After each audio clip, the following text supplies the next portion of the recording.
Assalamualaikum warahmatullahi wabarakatuh. Syukur kepada ilahi kita berikan nikmat hidup dan nafas sehingga hari ini.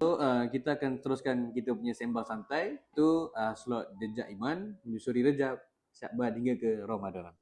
Sebelum itu saya akan benarkan diri saya dulu. Saya Muhammad Syed Fatih selaku Ex Dakwah Kelab Tahap bersesi 2526. Saudara, saya Muhammad Faiz Hakimi bin Muhammad Ridwan daripada Club USA Space and Astronomy Club UZ, dan saya merupakan daripada ESCO Unit Teknikal dan Tugas khas.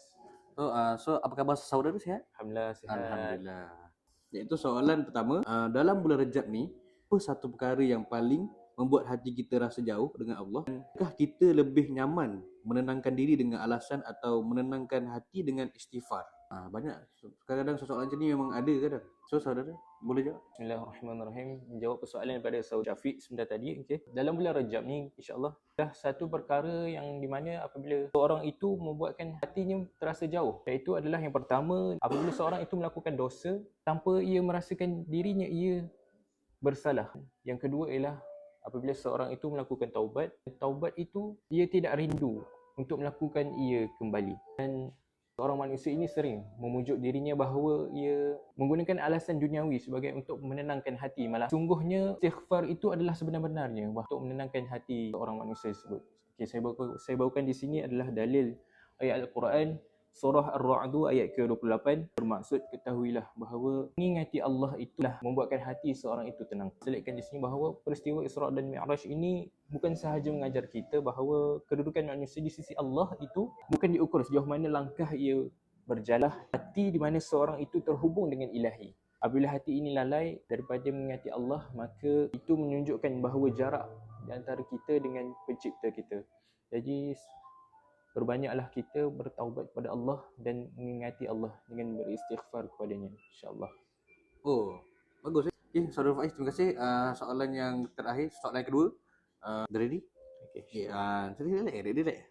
Okay, soalannya, apabila menyebut Ramadan, apa yang sebenarnya kita takutkan? Takut tak istiqamah, takut berubah sekejap sahaja, atau takut kita masuk Ramadan dengan iman yang masih sama seperti tahun lepas? InsyaAllah, apabila kita sebut pada bulan Ramadan bahawa benda yang pertama sekali adalah apabila kita takut bahawa kita melangkah kepada bulan Ramadan itu dengan hati yang masih sama lagi seperti Ramadan yang lepas. Saya sendiri akui bahawa saya sendiri agak sedikit gemetar apabila berdepan dengan bulan Ramadan ini, bahawa adakah perasaan saya mengatakan untuk berubah apabila melangkah ke bulan Ramadan ini hanya sekadar pada bulan Ramadan sahaja atau terus kepada bulan-bulan yang seterusnya. Bahawa kewajipan solat ini kita kaitkan bahawa ia diturunkan pada peristiwa Isra' dan Mi'raj, turunkan kepada Nabi Muhammad sallallahu alaihi wasallam pada 50 waktu pada asalnya.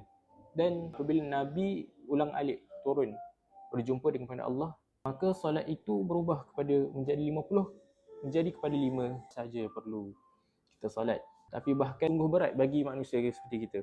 Dan Al-Quran Allah berfirman dalam surah Al-Ankabut ayat ke-45 bahawa sungguhnya solat itu mencegah daripada perbuatan mungkar dan keji.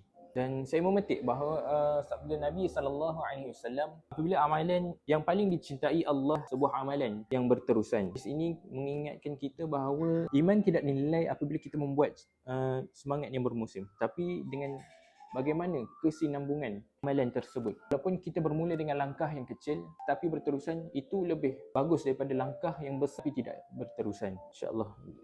Okey, saudara Faiz, boleh ada satu nasihat untuk kepada orang-orang dan kepada kita lah. InsyaAllah, saya berikan satu kata-kata nasihat di sini bahawa apabila kita nak berubah tu, kita jangan hiraukan dengan kata-kata orang lain.